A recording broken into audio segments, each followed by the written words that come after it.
AKS IAS Academy. About me, I am Sandeep Bhushan and my credentials are I have 10 years of teaching experience for civil services. I teach international relations and internal security and the analysis of the Hindu newspaper.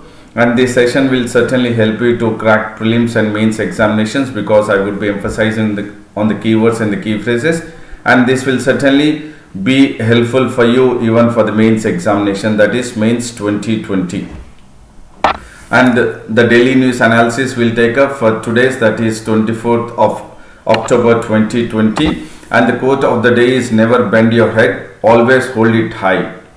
Look the world straight in the eye. So the quote very clearly states that you need to have a focused approach, do not lose your consistency, and then you will certainly gain or you will have the success what you have actually dreamt about.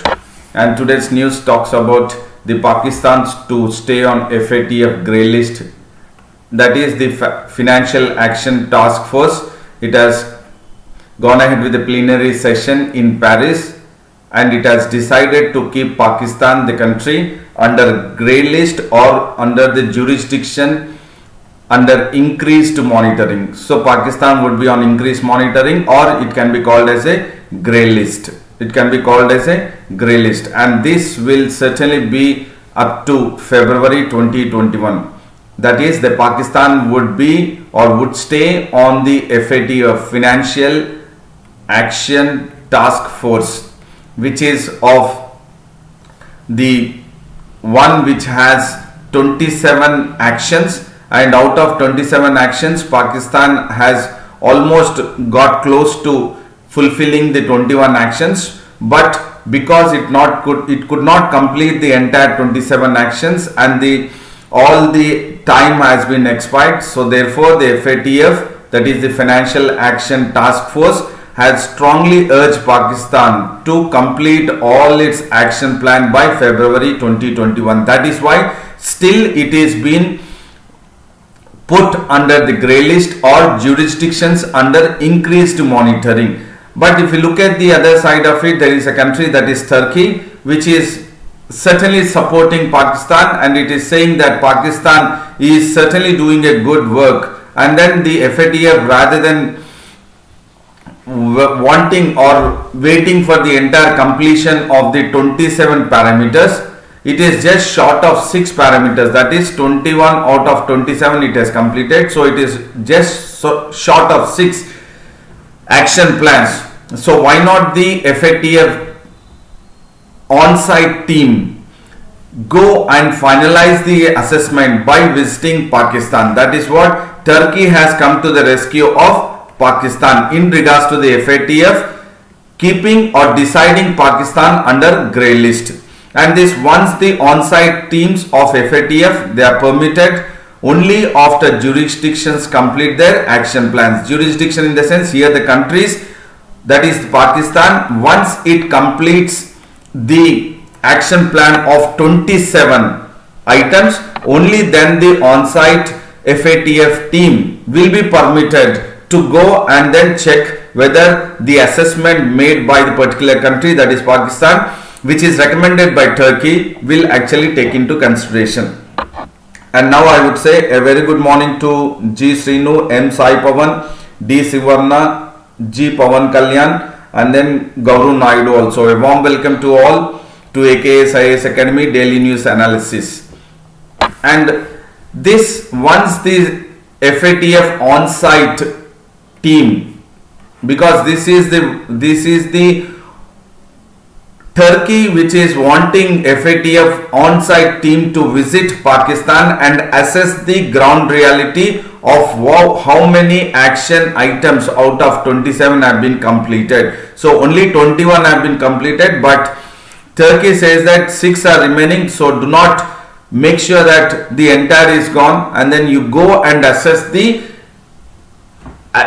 situation visiting Pakistan, that is the on-site FATM, and this team will visit and once it visits, it signals exit from grey list and blacklist. Please do understand the way the Turkey is trying to put or support Pakistan. Once the on-site FATF team visits the country, then it signals, it sends a message that the country, that is Pakistan, would be exiting from the grey or blacklist. So that is what the Turkey is trying to help Pakistan in this way, trying to say to the FATF team of 38 members to go and visit the Pakistan and then have the assessment. Once the FATF visits, then automatically Pakistan would be exiting from the grey and blacklist. So if you look at here, out of the 38 member plenary session which was winded up in Paris, even China, Malaysia and Saudi Arabia are not supporting the Pakistan, that is the FATF team visiting the Pakistan, which has been taken up by Turkey. And the points, the reasons why the FATF have failed, why the reasons the FATF has failed to move out of the grey list, or why the Pakistan is still under the FATF grey list, is because Pakistan's inaction against charitable organizations or non-profit organizations to terror groups which are banned by United Nations Security Councils.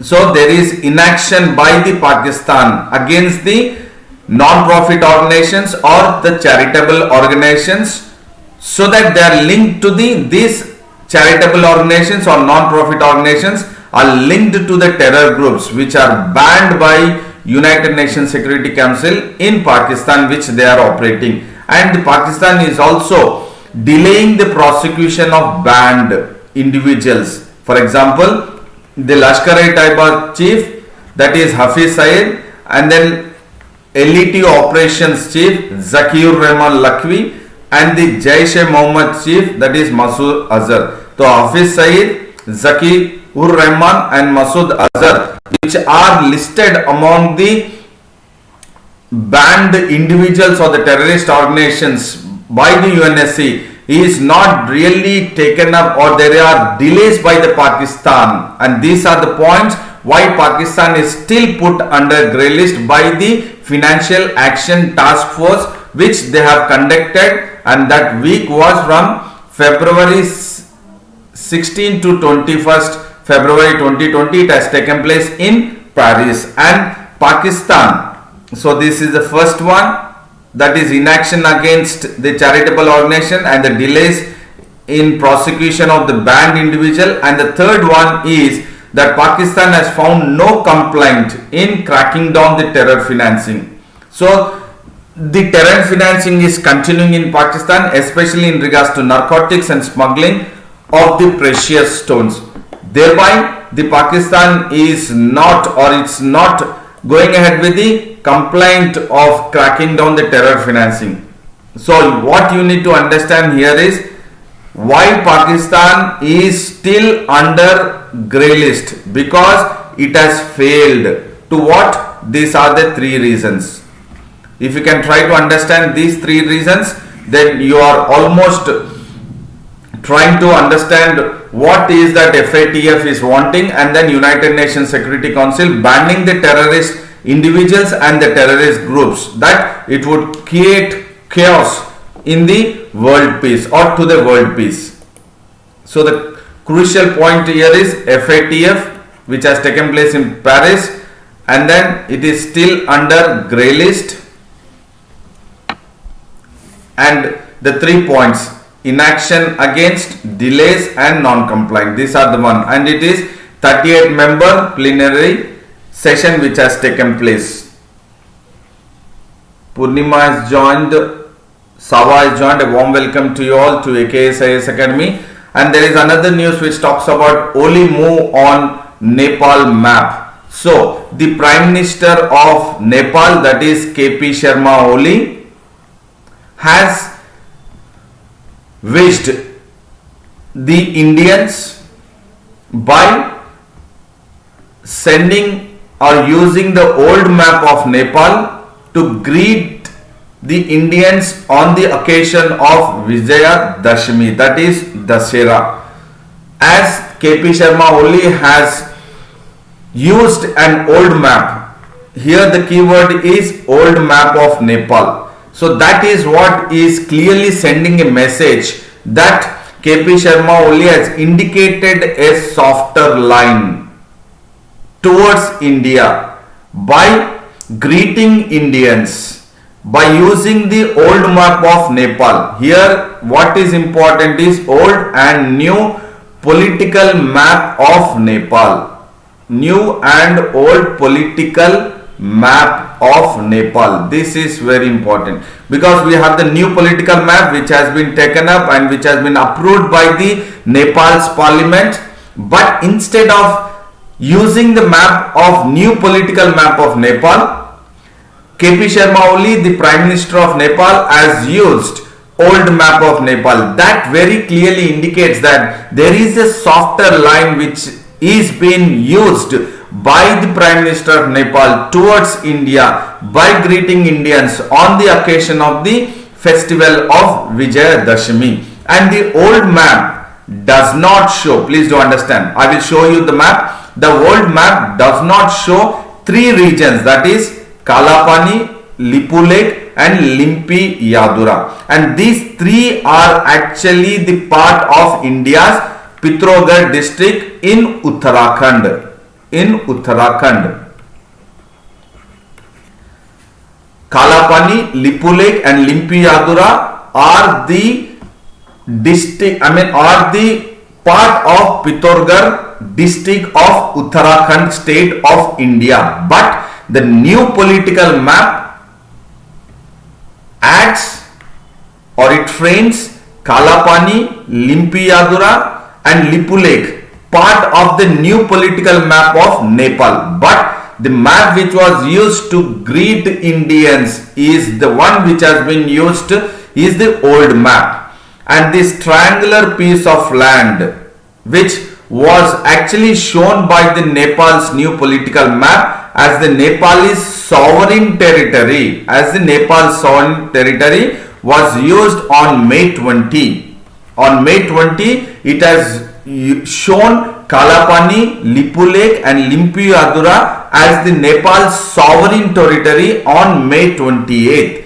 And on June 13th, the Nepal state or the Nepal parliament has amended the old political map of Nepal and it has added the three regions Kalapani, Lipu Lake and Limpi Yadura, and then it has come up with an amendment in the parliament of Nepal on June 13th. So it is very clear that the parliament has approached and the parliament has, or else the entire political parties, the ruling party and the opposition parties unanimously have accepted the new political map of Nepal on May 20, and it was officially announced or agreed by the 2/3 majority or maximum in the Nepal's parliament, and the amendment was done on June 13. But the question arises, why did KP Sharma Oli, the Prime Minister of Nepal, use the old map of Nepal to greet the Indians on the occasion of Vijayadashami? This is what it indicates, that whether KP Sharma Oli is following a softer line towards India. And because of this, there is strong reaction from the political classes, various political classes in Nepal, and there is also a sharp reaction against KP Sharma Oli, the Prime Minister of Nepal, by social media also. Because why didn't KP Sharma Oli use the new political map is the discussion wherein in Nepal a strong reaction against the Prime Minister of Nepal KP Sharma Oli by the political classes and the social media. Here the keywords are Kalapani, Lipu Lake, Limpi Yadura, old map of Nepal, and then this triangular piece of land which constitutes Kalapani, Lipu Lake and Limpi Yadura, and then the new political map. On May, it was unveiled on May 20 and it was amended by the Parliament on June 13th.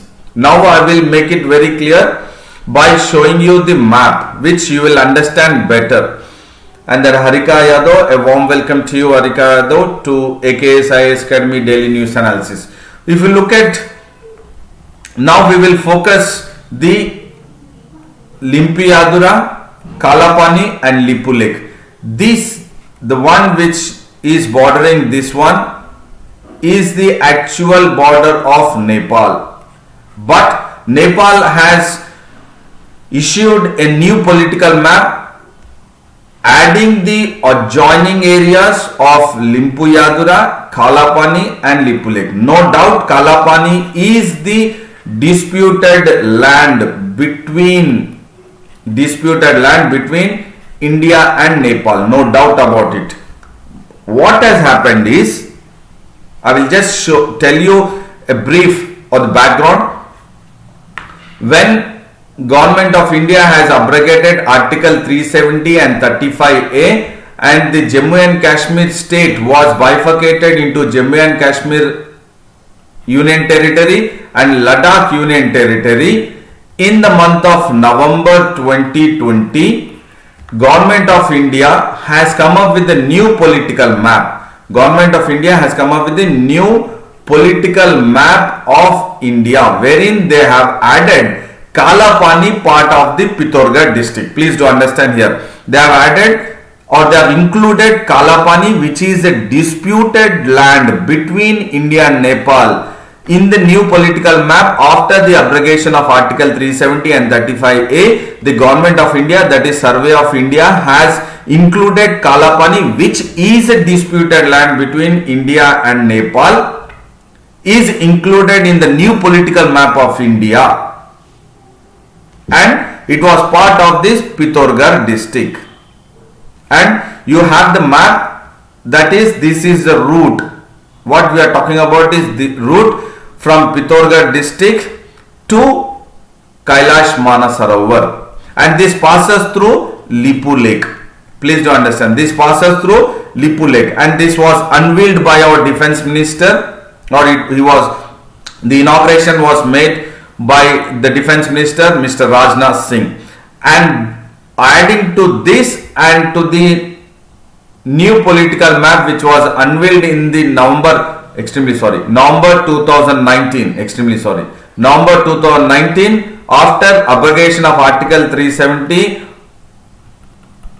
in the month of August 5th, 2019, and the new map in the month November 2019. So thereby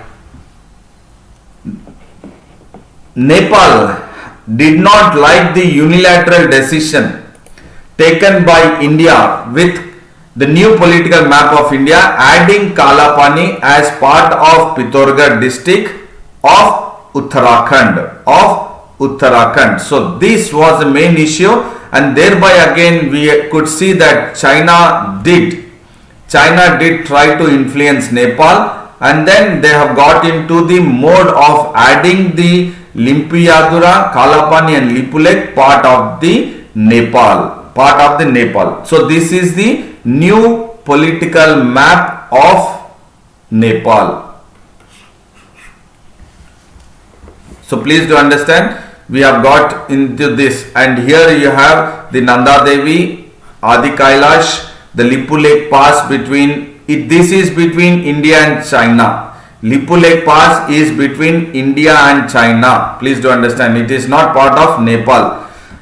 Kalapani is a disputed land between India and Nepal. And you have the Nanda Devi National Park here, Badrinath here. So this is again for the geography map based, have taken this so that you will understand it better in regards to the new political map and the old political map. So this one, the triangular one,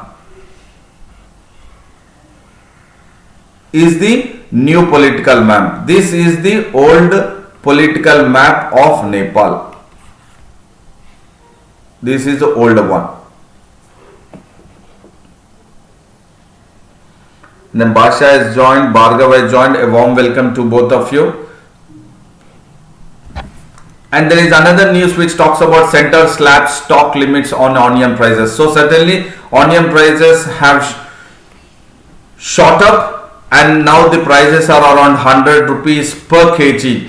And now at this situation, the center has come into the entire damage control mode, and then it is trying to take the stock of this situation, and the center has imposed the stock limits. Here the keyword is imposing the stock limits on the wholesalers and the retailers till December 31st to prevent any kind of hoarding. Hoarding in the sense like the wholesalers or the retailers would stock the onions, but they will not let it out, so that the prices would be inflated. They will create artificial demand, then the prices increases, and then they will sell it. Probably they might hoard it at X price, but they will sell it X plus 100 or 2X or 2X price. So this is what now the center has come into the damage control mechanism, and the center has imposed the stock limits on the wholesalers and the retailers. And this is for the first time the stock limits have been imposed by the center on any commodity, that is after the Essential Commodity Act was amended in the month of September 2020. What is very clean here is the Essential Commodities Act is the act which you need to focus, because the government of India or the center has imposed the stock limits for the first time after the Essential Commodities Act has been amended in the month of September 2020. And then wholesale traders, this taking of the stock, that is the stock limits, imposing the stock limits, will not be allowed to store. The wholesalers cannot store more than 25 tons of onions by the imposition of the stock limits, and the retailers, they can hold only up to 2 tons. So the wholesalers 25 tons of onions, and the retailers can hold only 2 tons, and this comes into action from October 23rd till December 31st.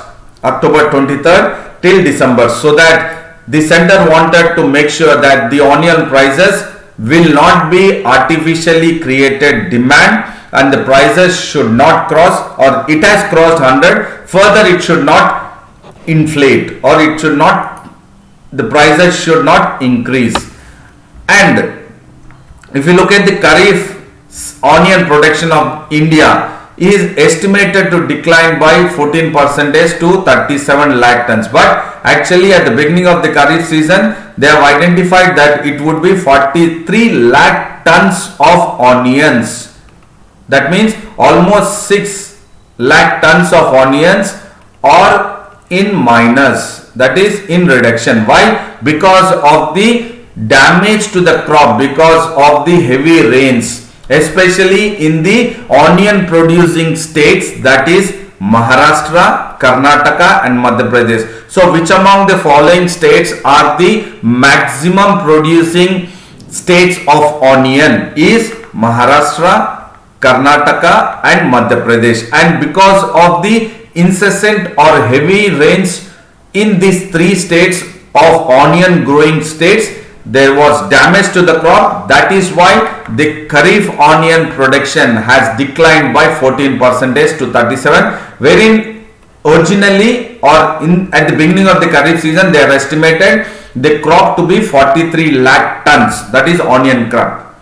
And the center has also cut short, or it has slapped the export ban of the staple vegetables, and it has also taken step for imports. So here exports and imports are also taken into consideration, and imports, and even they are releasing, the government of India is releasing 40,000 tons from the buffer stock, so that whatever the demand and supply, there is a gap between the demand and supply, that gap will be filled by releasing of 40,000 tons of onions from the buffer stocks in the food, by the Food Corporation of India, in the godowns, in the godowns, whatever it is having the buffer stocks, it is releasing so that the prices would come down.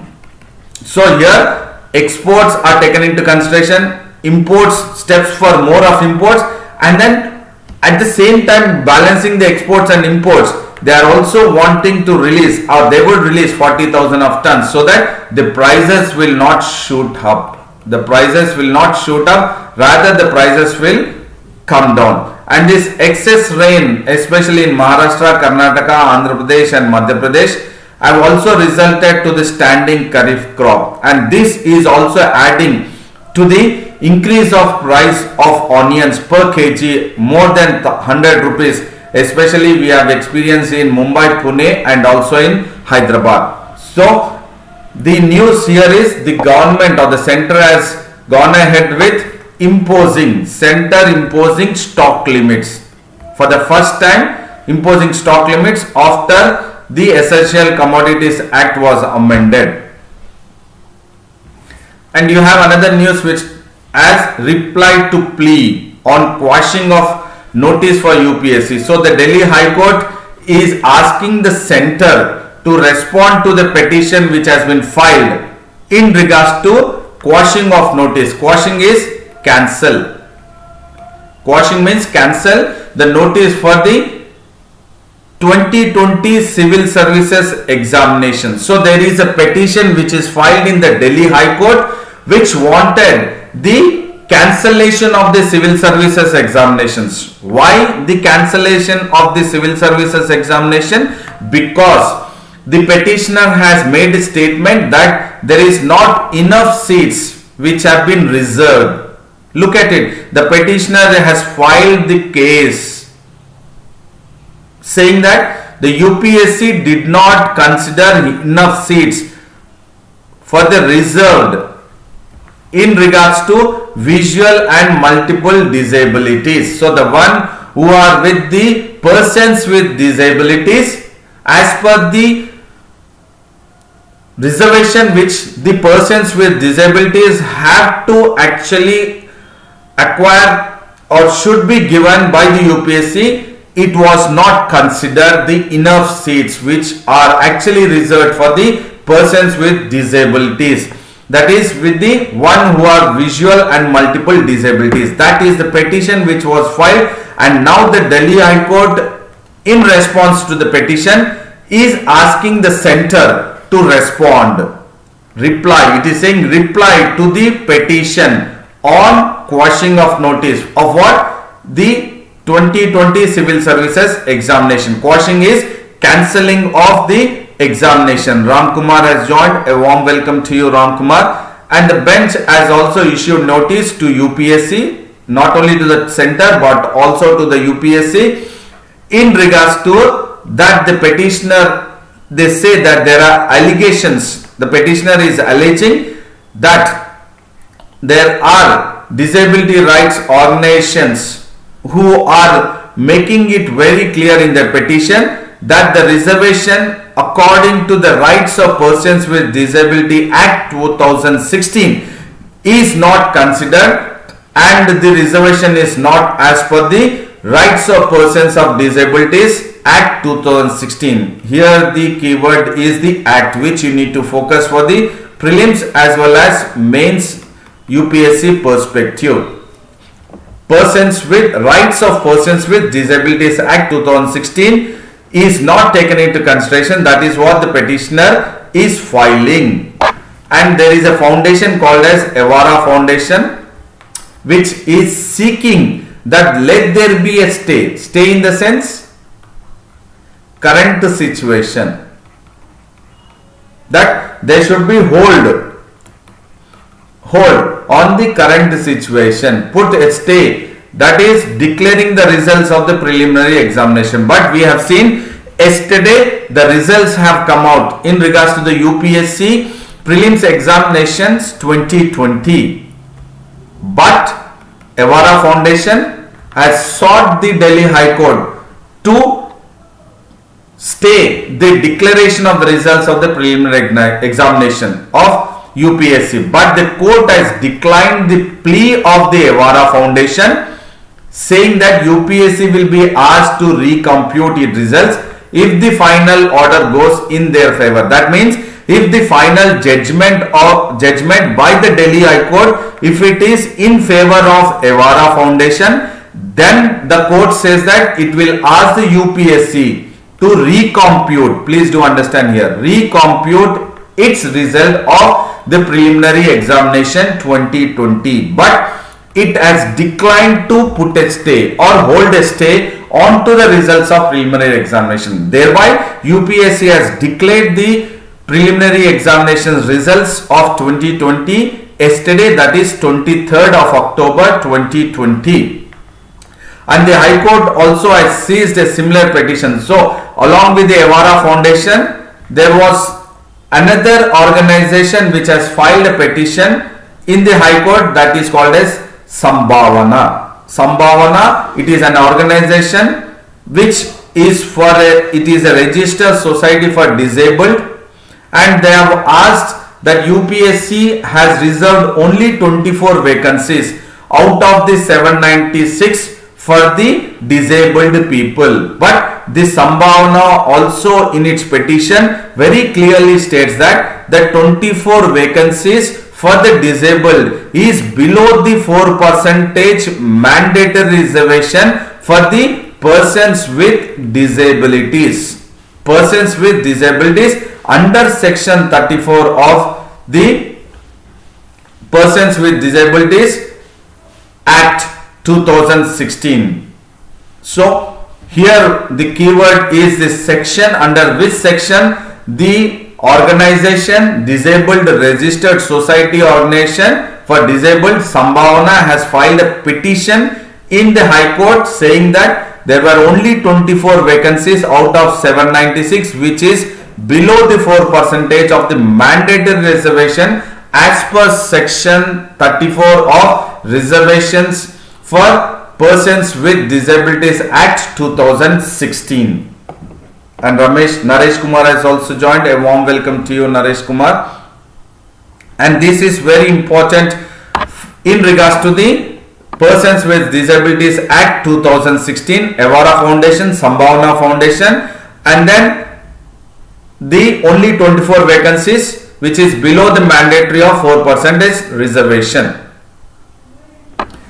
And WHO, there is one news which has alerted India. As per NCDC, that is National Center for Disease Control, as per the National Center for Disease Control, it says that the WHO has alerted India in regards to the SARS-CoV-2 virus on Jan 11th itself. On Jan 11th itself. Who has alerted? Who says this? It is the NCDC, that is National Center for Disease Control, has said that India was alerted by WHO in regards to the SARS-CoV-2 virus, which was prevalent in Wuhan city of China on January 11th, which was actually prevailing in China between December 12 and December 29, and we have seen the first case in Wuhan on December 31st, 2019, and the cases were actually being confirmed between December 12 and December 29, and the World Health Organization has informed India on January 11th. And how did this information come? Because this information was accessed through right to information, and this right to information query was filed by a Jammu resident, that is Rohit Chaudhary. He has filed the query to the right to information that he wanted to know the date when the government of India has first received the information in regards to the COVID-19 or coronavirus or Wuhan virus or China virus, in regards to when was India being informed, or when did India got the alarm bells by the WHO saying that there is a SARS-CoV-2 virus which is prevailing. And this we could get it only through the right to information query, which is been petitioned by the Jammu resident. Anjana Bhutam has joined, Azmat Khan has joined. A warm welcome to you. and the regional director of WHO for Southeast Asia, that is Poonam Ketripal Singh, has said that New Delhi was sent an alert mail, and the mail was to the Union Health Minister Harshavardhan on January 11th itself, that regarding the novel coronavirus circulating in Wuhan. But we have seen it was only on March 23rd the lockdown has taken place in India. So almost 2 months time we had still to take up this issue very particularly, so that this kind of situation might have been restricted. And the center borrows 6,000 crores for GST compensation. We have looked at this GST compensation issue between center and states. Earlier center said that states should borrow and then fill the gap of the GST compensation. But few states were not happy with the centers asking the states to borrow the money to fill the gap of the GST compensation. So the couple of states were against the center's action, and they were ready to approach the court following the GST law. Thereby again the center has agreed that it will borrow the money and then send it, or it will forward to the states. And now the center borrows 6,000 crores for GST compensation. Why? To meet the shortfalls which are faced by the states, wherein the center has agreed as per the GST law up till 2021, from the date of implementation of GST from 2016, for the first 5 years up till 2021, the center has agreed to repay the revenue loss to the states. But in last couple of weeks we have seen center was asking the states to borrow. Now the state center has gone ahead with the borrowing plan to compensate the shortfalls, and it has borrowed and it has transferred it, in the sense the center has borrowed and transferred 6,000 crores to 16 states along with the Union Territories of Delhi and Jammu and Kashmir. And the government is planning to release 6,000 crore every week to the states till the approved borrowing meet the shortfall of almost 2.35 lakh crore GST compensation shortfall for the year 2021, and the center's option to borrow 1.1 lakh crore out of the 2.35. So 2.35 is the shortfall of the GST compensation, wherein the center has to pay back to the states. But the center has decided to go ahead with the borrowings only for 1.1 lakh crore, which it has to repay to the 21 states. And once by releasing 6,000 crore per every week, it will take 13 weeks or 3 months time to go ahead with refilling or the filling of the shortfalls of the GST compensation to the 21 states, and no shortfall for 5 states. That is what the Finance Ministry is saying. Finance Ministry is saying that out of the 5 states are not really facing any shortfalls in the GST compensation, so thereby the center will not repay back to that 5 particular states. And the approved borrowing limits for the GST compensation shortfalls for 5 states are Arunachal Pradesh, Sikkim, Manipur, Mizoram and Nagaland. It's just 739 crores of rupees.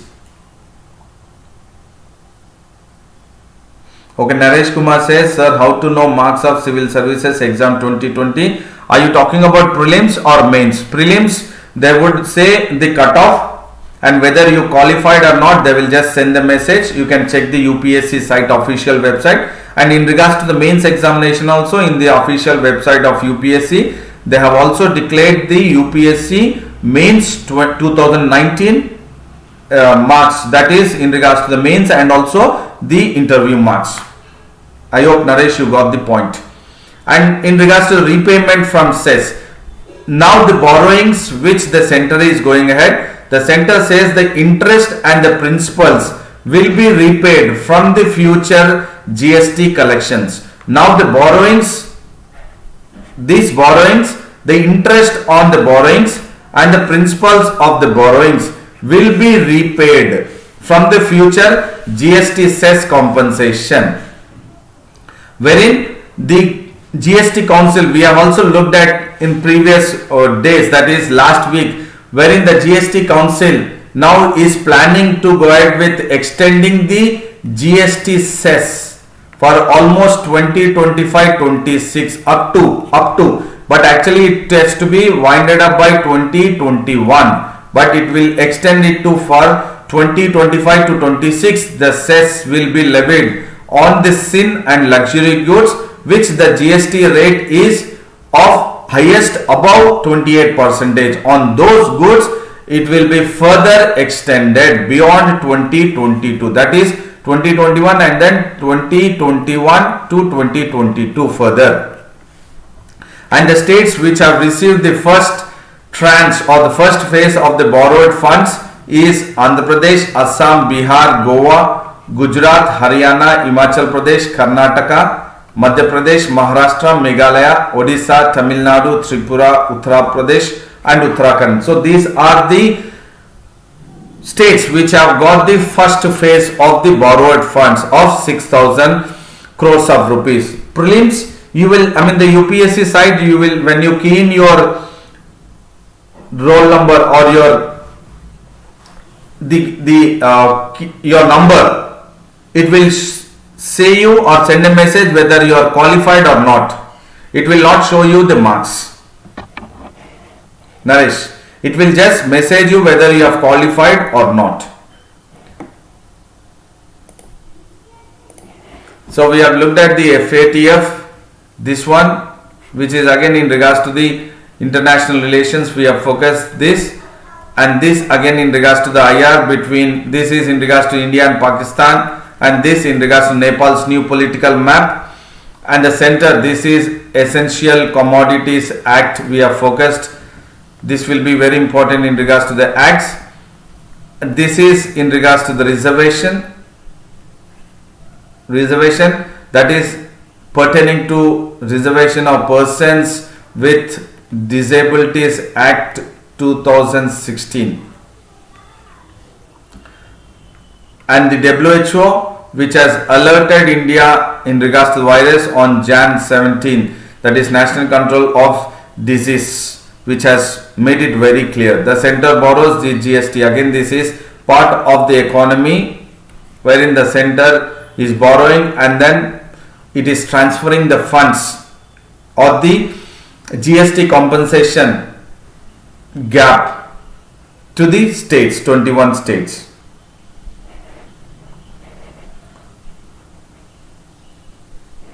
So I hope this session was very useful session, and then I would say a very big thank you and then good luck, and good luck is a result of good planning. And then do like the video, share the video and subscribe the video. Also visit the AKS IAS Academy, subscribe to Telegram link of AKS IAS Academy, that is Advanced Knowledge System. And then I would meet again at 7:30 AM on Monday. So do maintain consistency in regards to your preparation, stick to your schedule, and then do take care of your physical health and mental health. Do take care of your physical health and mental health. See you on Monday for the daily news analysis at AKS IAS Academy.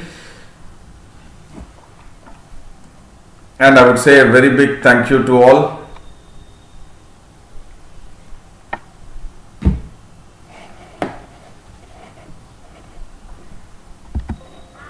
See you on Monday.